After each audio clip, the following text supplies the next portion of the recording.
They can hear us. Okay, all right. You get to see my handsome face here. Welcome to the Suffield Historical Society program. We have an exciting program with Jason Cromack. He's one of our newest trustees here. And he's going to tell us about the King Philip's War, which devastated Suffield for the first settlers here. But before we get started, I wanted to tell you what's coming up next. So we have a cemetery tour at the Old Center Cemetery. I still have some openings left for people that want to come. I also would love to have people that would like to work at it, either as a speaker or to do refreshments or be a guide. So if you want to do any of those things, you can talk to me tonight, or the email is rsvphistory@gmail.com. So I'll repeat that again, rsvphistory@gmail.com. So the other thing in October is on Halloween, there's a candy giveaway for all you children at heart. And that's from 5:30 to 7:30. And in November, we have a trustee meeting on November 8th at 7 p.m. Everybody, the public is welcome to that. And the November program is on Kings Island with Bill Fournier, who's from the Windsor Locks Historical Society. And that's at 7. Also, Wednesday, November 15th, at the Baptist Church or on Zoom. So hope you can make some of these things. Holiday Fest, of course, is in December, and it's the theme is teddy bears. And if you have a teddy bear that you would like to showcase, bring it by on November 29th at on Wednesdays, any Wednesday morning from 9 to 12 in November. So that's what's coming up next, and I think we're ready for Jason. Oh, Claire? No curator's report. Yes. Okay. Sorry, Claire. Hi, everyone. Just a quick membership update. We've got around 264 memberships. Generally, that means we have more members because some of those are families. So far for the renewal period, we've had 77 renewals. That's about 33%. I do expect another batch to come in later this week. Our treasurer is out of town and he'll be back later this week. So I'm just waiting for those from him. And just a reminder, if anyone has a change in address or email, please reach out to someone from the Historical Society. My email is on the website. It's a membership email address, so feel free to reach out to that and I'll get it updated for you. All right, thank you.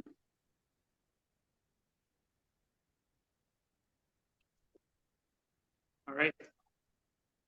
Thanks for coming out tonight. I'll give a shout out to Jackie, who came up with this ominous looking picture here for King Philip's War. I think it's very fitting. This was the deadliest war in our nation's history per capita.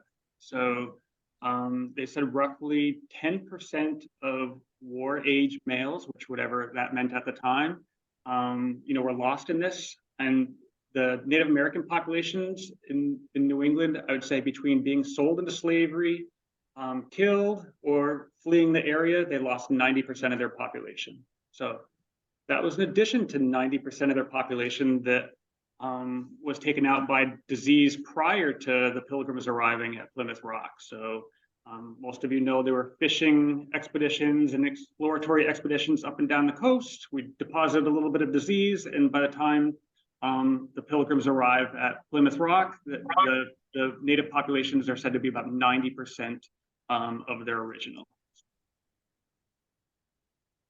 Oops.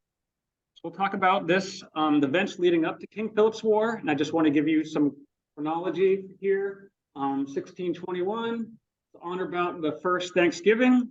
Fun fact, they say roughly 14 million people in the US are descendants of the 43 survivors of that first Thanksgiving. So that's pretty amazing. We're all family one way or another. I have sort of a vertical family tree. I'm descendants of 3 of those pilgrims. So, and if you really want to have colonial genealogy envy, I have a nephew who's a descendant. So not only he would be descendant of those 3 pilgrims, but he's also a descendant of Jonathan Hale. Oops. He's a descendant of Jonathan Hale of the Salem. He's a minister in the Salem witch trials. So the first Thanksgiving, we know that took place in 1621. We know that was sort of a reluctant partnership. The Wampanoag, led by Massasoit, were heavily decimated, as were many of the tribes, and they were looking for allies during that time. So when Massasoit met with the Pilgrims, that was in 1621. And again, he was a leader of the Wampanoags. So he endured that reluctant friendship for a number of years, is always a little bit distrustful.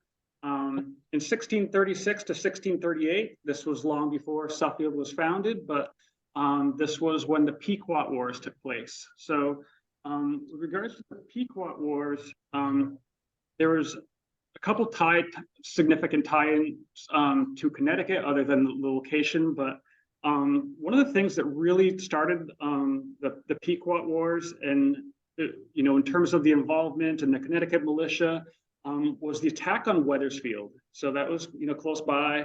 1637, it took place in May, and then by May 26, Captain John Mason, he was from Connecticut, leading the Connecticut militia, as well as a bunch of Narragansett, into the Pequot massacre. So I touched upon this because you can kind of see this is roughly, if I do the math right, 40-ish years before 35, 40 years before the events we're going to talk about tonight. So this has already taken place. There's already been a massacre and decimation of native populations. Same thing, they wanted to control the fur trade. They want to control who owns the land and wipe each other from the face of the earth. And that was, you can kind of see how history repeats itself as we talk about this. So in 1661, Massasoit dies. And his oldest son at that point in time is a man named Wamsuda. And natives at that time, a lot of them they had relations with the colonists, took on English names. So that's why you'll see people with multiple names here. I'll try not to switch them back and forth, but Wamsuda, his English name was Alexander. And in one day, randomly, the Plymouth colony starts to see the Wampanoag as a threat, and they arrest him randomly. No reason, and they force him to sign a treaty. He starts to leave on his way home and just randomly dies. So, right after taking power, 1 year, he's dead. And everyone thinks he's poisoned. Whether that's true or not true, that just raises that suspicion between the two sides, and Metacomet becomes chief of the Wampanoag. So when we talk about King Philip's War, obviously we're talking about Metacomet. King Philip was his English name, so a lot of people are confused. Someone said today, was that someone from France? No, this is Metacomet. So he went by a few other names, but Metacomet and King Philip are the most common. So he had extensive trade with the English. He shopped for his clothes in Boston. His interpreter, both for him and his brother, was a Harvard-educated Indian or Native American. So for him, he's starting to integrate. He's not like, if you think about how the Pilgrims describe Massasoit, they just describe deplorable conditions. He's the king, if you will, of these Wampanoag, and he lives in this dirt floor and average conditions. But meanwhile, his second oldest son is shopping in downtown Boston for clothes. So here's some depictions here. You can kind of see a few different ones. I tried to incorporate a lot of the art at the time and the art following the depictions of this. You'll kind of see it. Some of it's comical, some of it's a little bit graphic, but we'll walk through that. So born 10 years after the first Thanksgiving, he's never known a life, pre-white man encroaching on their land. So You know, he came about after that first Thanksgiving took place. So people often get confused, and when you're talking about the start of King Philip's War, when did it start? So John Sassaman was that interpreter for him. You know, the Harvard-educated interpreter. He's a native he lives around the town of Natick. And at some point in 1969, he's banished. They don't know why. He's banished from the Wampanoag tribe. He can't associate with them. And he was an advisor to Metacomet, King Philip. And sorry, 1669. Yep, sorry. And so 1671, you know, the fears are constantly increasing. And the Plymouth colony summons Metacomet to Taunton, Massachusetts. So they have him surrender some of his weapons, which is a very big deal, you know, to say, hey, just prove that you're not, you know, going to attack us soon, and you can show a show of faith here, sign this treaty and give us some of your weapons. And, you know, he reluctantly agrees. And again, tensions are still boiling up, you know, more and more land is encroached upon each year. And in 1675, John Sassaman, who's one of the first spies, goes to the Plymouth governor and tells him the Wampanoags are planning to attack. So on the way back from that meeting, he's found dead in a pond. And there's a nice little depiction here of a man stuffing him under the pond. This is, so another native witness claims that 3 different associates of Metacomet were the ones that they saw performing this murder, if you will, and burying him in the pond. And so at this point, the 3 are tried, indicted and tried, and they're actually hanged. Actually, 2 of them are hanged. The rope breaks on the 3rd's neck. And at that point, he confesses that, yeah, it was, I know who it was these 2. One was his father and one was another person. And so they give him a temporary stay of execution, which again, they executed him probably about a month later. So again, a lot of people think this is the start of King Philip's War. And it definitely builds it up, but it's not the actual start of the war. So a raid on Swansea occurs. And I'll say before that, some natives were caught looting in Swansea. So it's just, you know, just a little bit east of Providence, and one of them is shot. And so even though the Plymouth colony was starting to build up arms and starting to march toward, you know, the Wampanoags, King Philip did not want to draw, you know, he didn't want to draw first blood. And so when that native was killed during, you know, I won't even call it a raid on Swansea, it was a little bit of looting, and he was killed. That's when King Philip sees an act of war, and he orders a raid on Swansea, and that's, you know, sort of, you know, what kicks it off from his perspective. To build that up a little bit more, so right now it's just the Wampanoag and the Plymouth colony. To build that up a little more, we have what's called Wheeler Surprise. So Wheeler Surprise is very interesting.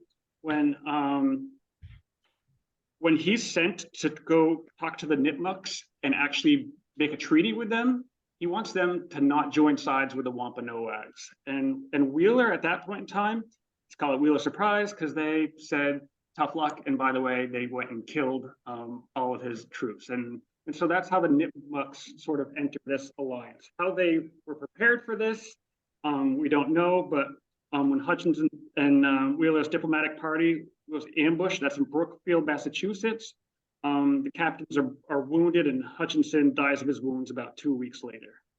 So the Nipmucs have now entered the war. But really not until September 9th is when the New England Confederation declares war on the Wampanoags. That's when they say, yep, this is a war. They will officially acknowledge it's a war. So I'm going to go through, there's a lot of skirmishes that take place before the official war. Official war differs whether you're talking about King Philip, Metacomet, or the white settlers, but we'll talk through some of the things that occurred. So this map is very important. You can see the Wampanoags, you know, sort of where the Plymouth colony is. You can see the Narragansett, traditional enemies of the Wampanoags. They're not friends by any means. That's why the Wampanoags sought alliances with the Plymouth colony was because they needed help being protected from the Narragansett. Pequots largely massacred, as we talked about 40 years prior, and then the Mohegans. So the Tungus, interesting in this area, one of the only tribes didn't leave their lands, didn't flee their lands, didn't get involved, just kind of hung out there. So on the sidelines watching how things happen. And the Pecumtuck joined the Nipmuc and the Wampanoag in King Philip's War. Okay, at this point in time. All right.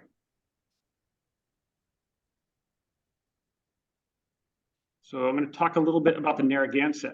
So, oops, got to go the right way. Sorry. Narragansett. So Narragansett signed a peace treaty in July with the Connecticut colony. No one wants to see these guys involved. They're powerful still. We couldn't get the Nipmucs. They weren't going to be joining the colonists. So with regards to the Narragansett, they're a very powerful army at this time, very powerful warriors. And so, they signed a treaty with the Connecticut colony. You'll soon learn what a treaty means.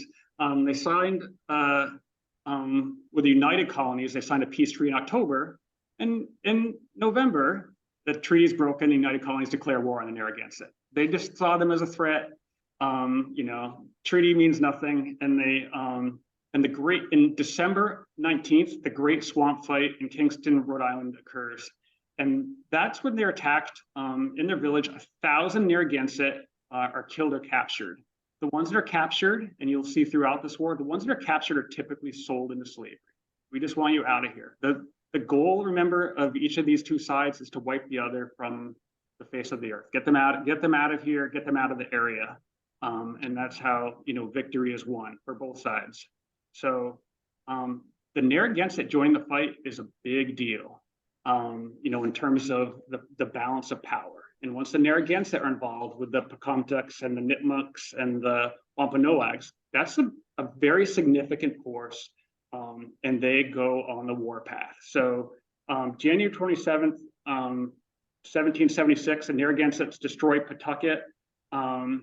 They actually, right after, that was like the first major, place that they destroyed. And right after that, they destroyed Providence. They had raids on all different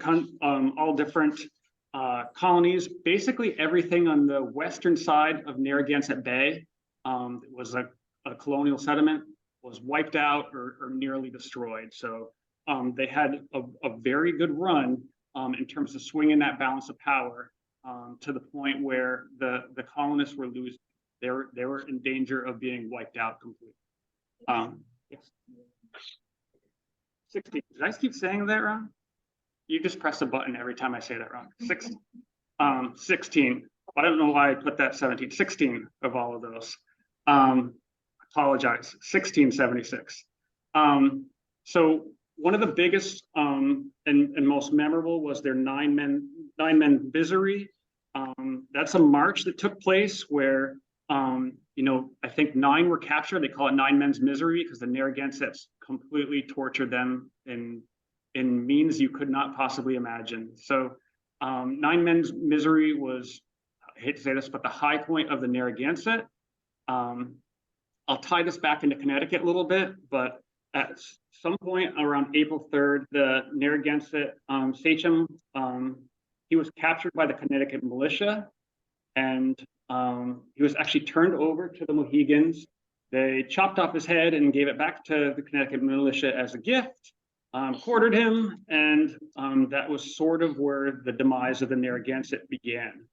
The next battle that was, not in their favor was a swamp fight. This was, one of the ones where John Talcott, everyone knows that from John Talcott fame. They named a mountain after him. He's listed as a war hero in Connecticut. He led a victory on July 1st against 171 Narragansett. And then 2 days later in Warwick, he had 80 people that surrendered from the Narragansett tribe, women and children, and he massacred them. Connecticut hero.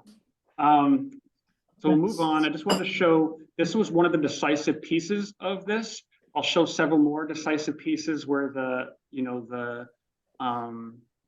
balance of power could have shifted with the Narragansett. So you can see really from the time they got involved till about April 3rd, they were decimated. They even took place in an attack on Plymouth. So they were attacking up into Massachusetts. The original, Plymouth plantation right around that area was attacked by a combination of Narragansett, Wampanoag, and Pocumtuck Indians.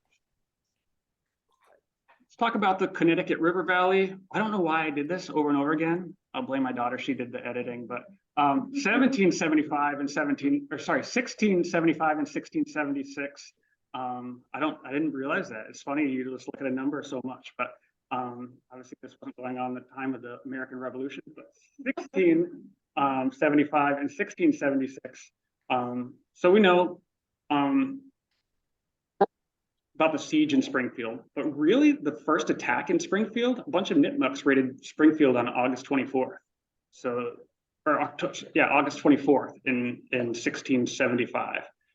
So again, before the official start of the war. August 25th, Sugarloaf Hill, another battle that's right at the south end of Sugarloaf Mountain, I believe. That's where that took place. And then September 1st, Deerfield and Hadley are attacked. September 2nd, Northfield is attacked.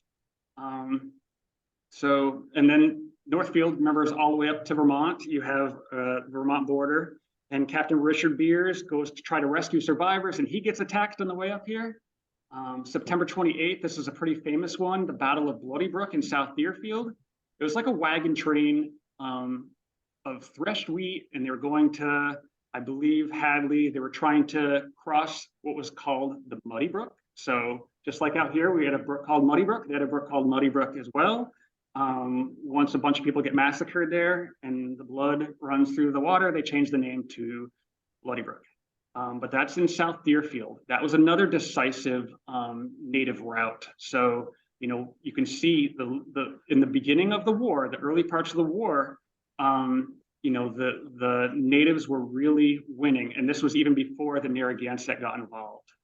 October 5th, sometimes I see that as October 4th, but October 5th in 1675, that's when Springfield was attacked. And there's a really cool story about that, which I'll touch upon in just a second. But they called it the Siege of Springfield. I don't know how much of a siege it was. Almost every building was burned to the ground except for a few fortified places where all of the folks took shelter in. One of them was John Pynchon's house. He was up trying to track down native bands. He very much disagreed with the strategy of trying to chase them around and locate bands of natives to try to kill. He believed in fortifying the local towns and everything like that, which was probably a more sound strategy. And remember, these are militia. He's a landowner. He's selling land left and right. He's selling, land to Suffield and whoever else. He's one of the largest landowners. He doesn't want to be fighting. He wants to be protecting his land. So, these are like, I hate to say this, but they don't practice, there's no British army here. These were militia that went out on the, once in a while, every couple of weeks, and practiced marching in a field. So they knew nothing about fighting. This was the advent of guerrilla warfare, and they weren't ready for it. So you'll see they had a hard time, establishing a battle plan, figuring out what to do. So he was gone. As soon as he left, the siege of Springfield takes place, and in the first few days, most of Springfield is burned. So I want to talk about, and I'll come back to the Connecticut River Valley. I'll talk about Toto. So Toto is an interesting one. You'll see there's a statue of him, I believe, in Forest Park. There's several stories. He's treated as a hero, and one of them is that he somehow learned of this attack on Springfield and ran 20 miles in the middle of the night and warned everybody, and they all got, and this is celebrated, it's written down that he did this. There are other accounts that they just saw him acting nervous and started interrogating him, and then he just spilled it all out. Spill your beans. One way or another, he got this information, and nobody knows how. Nobody knows how he got this information. He's a very interesting person because he is a grandson of the chief of the Pequannock from that time. So you think, you know, he's of royal lineage, and now he's working as a servant in a large landowner in Windsor, Connecticut, Henry Wolcott. So he's on the Henry Wolcott farm. And what people think may have happened, and this is people just guessing, that you know, a band of natives went through there and they were going to rescue some that had been captured in a previous battle. They were being brought down to be sold into slavery. And at that point in time, they must have passed through Windsor, they think, and interacted with him at some level, and he had this information. Whether he ran 20 miles overnight into Springfield to warn everybody, or whether they interrogated him because he looked nervous and they could sense something was wrong, one way or another, that information from him is credited with saving most of the people from Springfield. They all, you know, garrisoned in this, you know, single house or a couple fortified houses, made of brick, and they survived. So not everyone, but most of them survived. And when they called a siege of Springfield, you look at different accounts, and you know, they were talking about going across the river to fetch grain and stuff during. So I don't know the definition of siege, but that to me means you can't leave. They were able to come and go a little bit. The fear of always being attacked and surrounded was always there, though. Go back for just a second here. I'm just gonna try and move this so you can see this. So look at the space in between when Hatfield is attacked on October 16th and Northampton is attacked on March 14th. It's a quiet period in the Connecticut River Valley. Not really for us in Suffield. At, you know, sometime during that time, we don't have the exact date. I could never pinpoint the date that Suffield is burned to the ground, but it was largely abandoned at that time anyway. They had all moved to Springfield and or Windsor to you know, for extra security. There are roughly 3 dozen houses in Suffield at the time, and you know, largely burned. It could have happened over you know, a matter of weeks, a couple months. The exact date is uncertain. The date of Simsbury is more certain. So on March 26th, and again, Simsbury was similar to Suffield, 30-something houses, both sides of the Farmington River there in East Weetog. No bridge. It's houses on both sides, no bridge. They just crossed the river when they had to, you know, walk across in a shallow area. But that's where the legend of King Philip's cave comes about. So the legend in Simsbury is that King Philip walked up Talcott Mountain, and there's a little cave there, a little bit, you know, north of the Hoobline Tower. It's really hard to get to. It's deadly. Don't walk there. That he met a comet, went up there while Simsbury was burning, and watched it burn to the ground. So he hid in this little cave called King Philip's Cave. It's unlikely he was ever there. I tried to track where he was at different points in time throughout the war. There's very few firsthand accounts, but you know, we'll talk about it in a little bit, but he was up camping. His winter camp was in a place northeast of Albany, kind of close to the Vermont border. That's where he camped with the Wampanoags in the wintertime. They were seeking an alliance with the Mohawks. So 1676, you know, Simsbury is the last really, in our local area, the last real attack that took place in King Philip's War. But in the Connecticut River Valley, there's the Battle of Great Falls. That's actually called Turner's Falls now, thanks to Captain Turner. Sounds very valiant, but again, it was another massacre. Mostly Pequannock's there. The strategy at the time, and I don't know the purpose of it or why, but the warriors in a native party camped at a different location than the women and children. So at Turner's Falls, it was mostly women and children that you know, they routed, and people could not get there in time. Following that, Hatfield was attacked by natives as retribution for the Battle of Turner's Falls or Great Falls. And finally, about 200 natives are defeated near Hadley. And that's the last, you know, in this area. So talked about total a bit, just to balance out Jackie's dark picture. I showed there's unlimited artwork on King Philip's War. If I go through here, you know, it really paints the picture. of what it was like, everybody living in fear. If you think about all of the towns in New England at the time, half of them were attacked and burned in some manner. That's half of every town that existed at the time. 12 were completely destroyed. So, and this was, the home seat of Plymouth was attacked, Providence destroyed. Like this was, Connecticut was largely, other than Simsbury and Suffield and a few others, Connecticut was largely unscathed.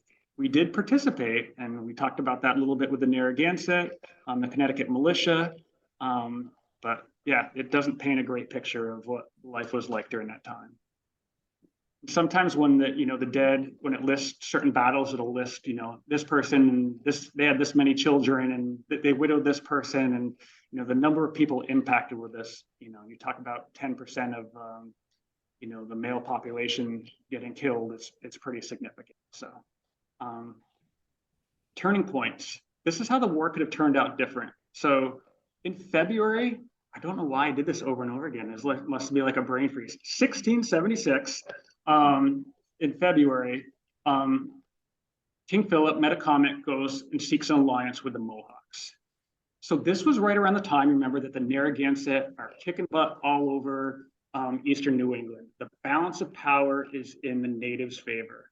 If the Mohawks had joined at this time, then they were a very warlike tribe. There was a good chance that New England would have been, from a colonial perspective, would have been wiped from the map. Probably temporary, but wiped from the map.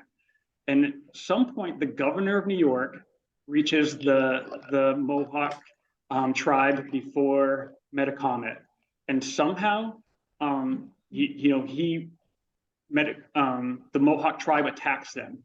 And the list of dead, so he was with about, Metacomet, King Philip was about 500 Wampanoag warriors.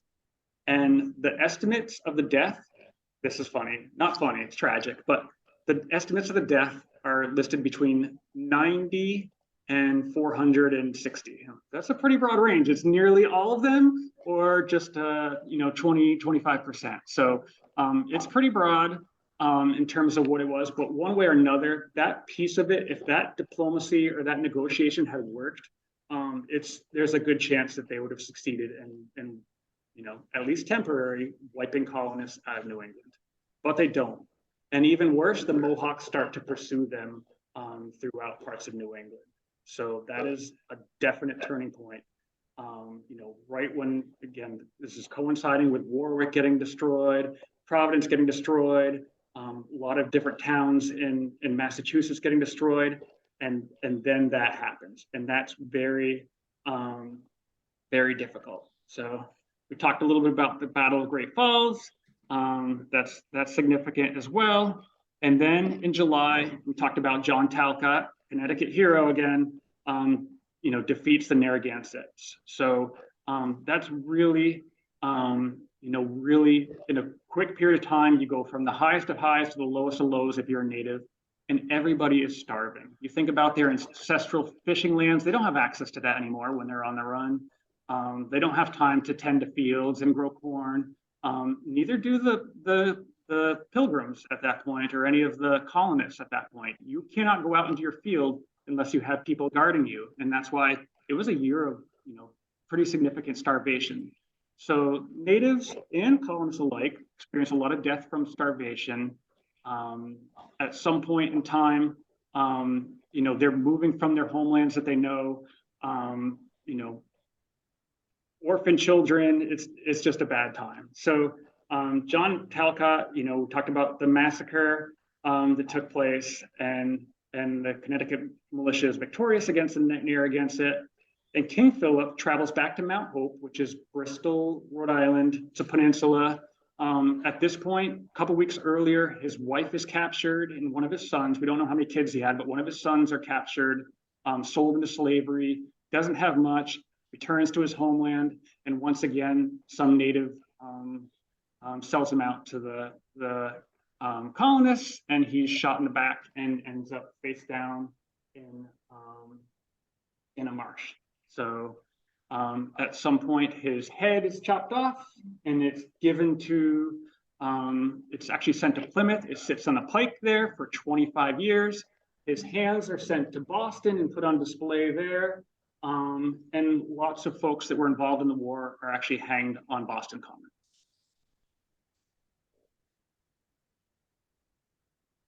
So we'll talk about conclusion and legacy. This didn't fully end. There was the treaty the next year, the Treaty of Saco Bay in Maine, which officially ends the war. There's still skirmishes from now on between natives and settlers. Once you have the French involved, it increases because you have French funding for different tribes to do raids. The Deerfield Massacre took place just over 17 or probably about 25 years after that.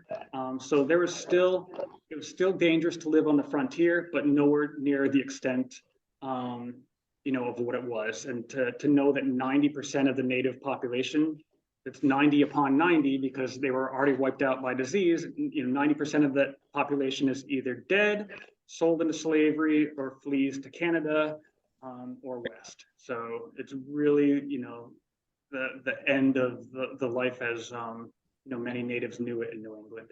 So couple things. Anyone ever hear of Metacomet Trail? Yeah. Anyone ever walk Metacomet Trail? Probably Metacomet never walked Metacomet Trail. But it's nice that we named the Metacomet Trail after him. I picked this picture. You start to think about what things are named and why things are named. But in Springfield, I think you have a King Philip Avenue intersecting with a Metacomet Drive. You have King Philip's Middle School, I think, in West Hartford. You start to see the name pop up. Same with John Talcott. So here, we have a picture. If you look at the top of the ridge of Talcott Mountain, that's John Talcott of King Philip's War fame. You have Metacomet Trail running up to the Hoogline Tower.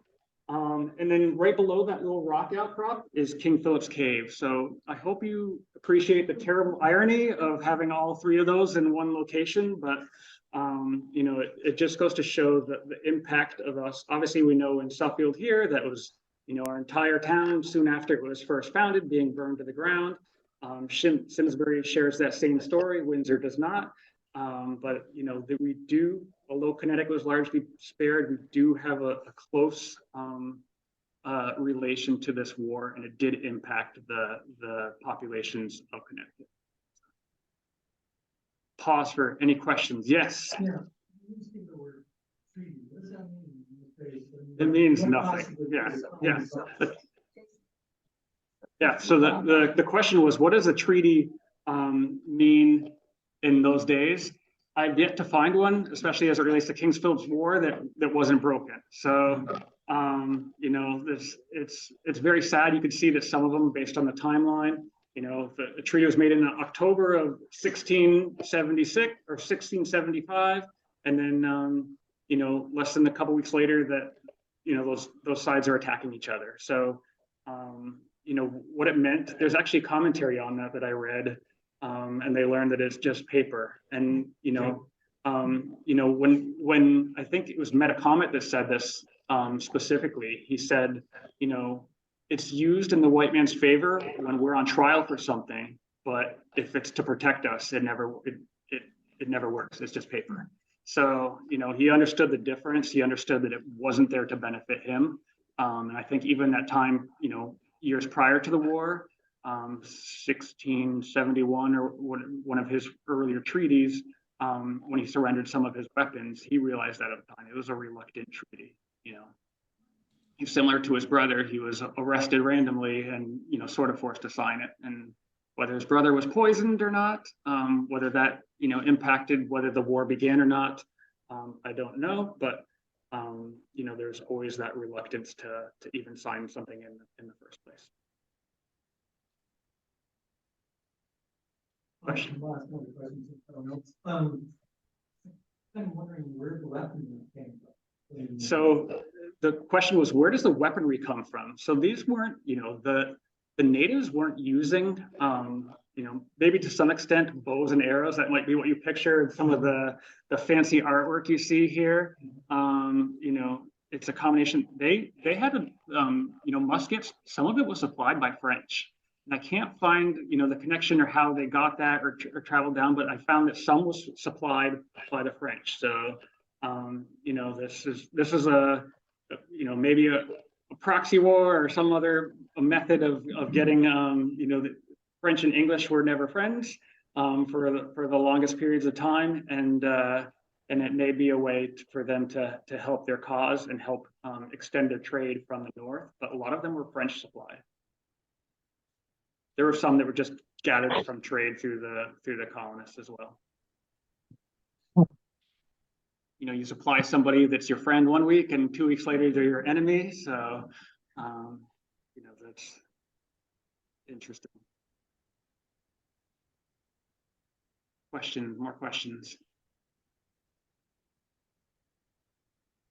Can you answer some of the questions of the Deerfield massacre in relation to these years? More fortified, so that the natives would, this is why John Pynchon always argued with the strategy was to go out and try and find them in an open battle. They were looking for opportunistic, chances to attack somebody out in their field or whatever. It was very hard to amass a big group, and for whatever reason, Windsor was seen as safer than Simsbury.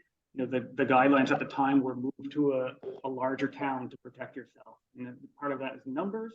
But yeah, for whatever reason, depending on where you read, there's some that reference attacks, and when you say attack, that could mean some, like 1 or 2 buildings were burned. One map even references New Haven at one point having buildings burned in it. I only found that in one piece of documentation though, but that was the farthest, south and west I could see that this transpired. Yeah, correct. Yeah, Enfield. Yeah. No, Enfield was listed as being attacked at one point in time. So Enfield was listed of having, again, a building or 2 maybe burned, but not to the extent of Simsbury and Suffield.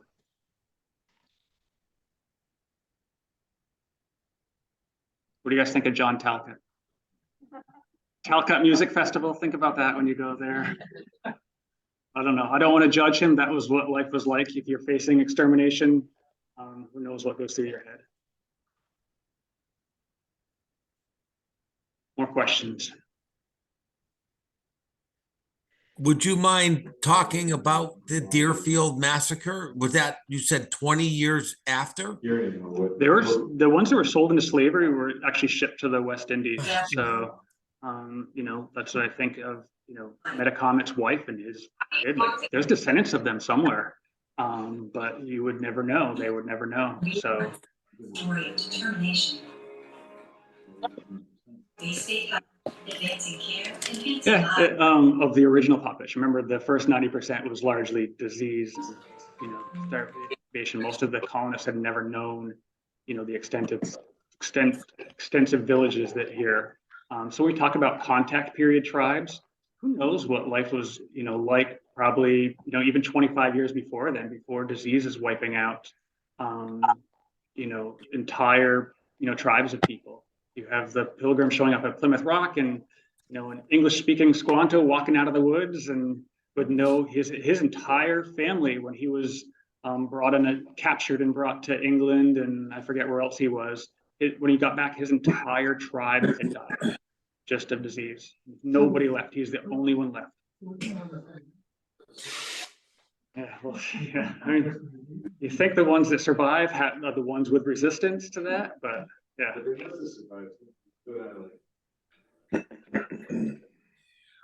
Sure. Obviously, they were able to come down. Yeah. But where were they living? Pequot. I don't know if I didn't do this research, but Pequot. Someone said that that whoever founded that casino descends from like 12 Pequots. Some really small number. So it is not an extensive number by any means. There are descendants, Wampanoag descendants and everything like that. When they conform, they call them, you've heard the term probably before, praying Indians. That just means they've conformed, they've accepted Christianity. During the time of King Philip's War, they rounded up praying Indians and made them go to villages. We talk about his history repeats itself, like interning the Japanese during World War II. They put them all in little villagers like, yeah, we recognize you're nice. Some of these praying Indians were the ones that were informants for the colonists. So, you know, a lot of the destruction that happens here, even, you know, King Philip getting shot in the back was, you know, I believe they called him, he was a praying Indian with a Christian name. Not very Christian to shoot someone in the back. Is that? I believe so in Bristol. Yeah, yeah. There's a few things. There's the sachem's chair and some other things there. So Yeah. yeah, There's also a lot of legends, Watchdog, Faithful, down on the Rhode Island, Connecticut border. yeah. We're sitting right about here, right in this little peninsula. Yeah.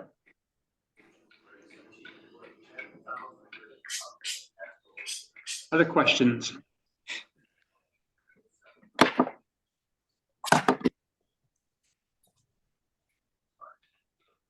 Oh yeah, I won't figure out how to get to them, but let me see. From the 20 on the chat, are there any questions on the chat?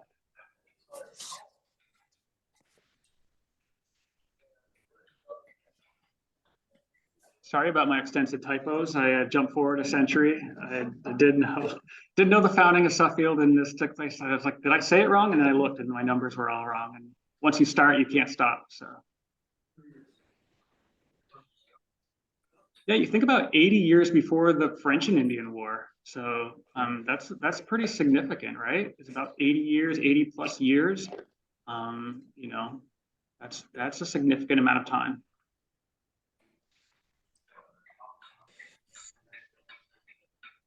And that was the new frontier. We're moving into New York now and Ohio River Valley. That's the new frontier. We're no longer the frontier at that point. All right. All right. Thanks, guys.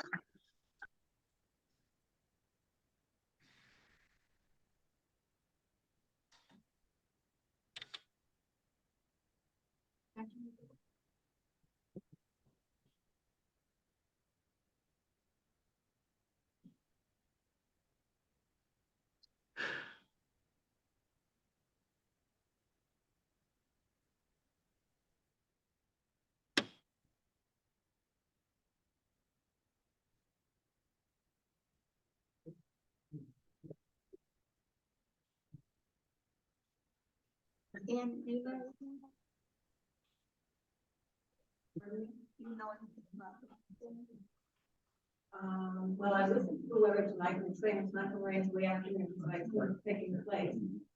Okay. 9 to 12. Yeah. Email going out to membership. It's gonna happen.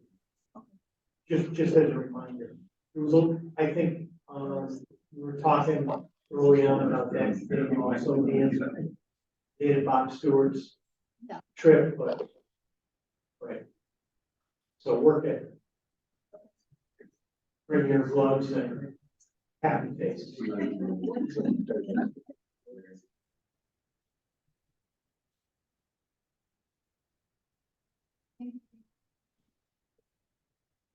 Yeah, thank you. They do. They can play your job. There you go.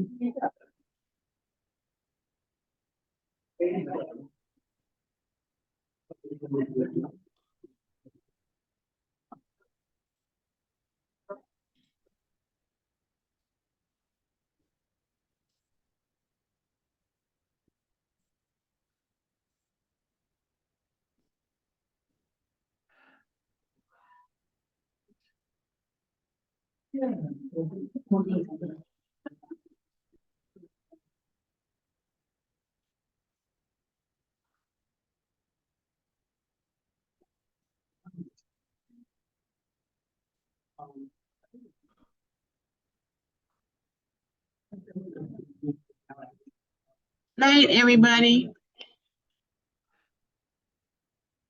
They're still there, huh? We're closing down. Yeah. Never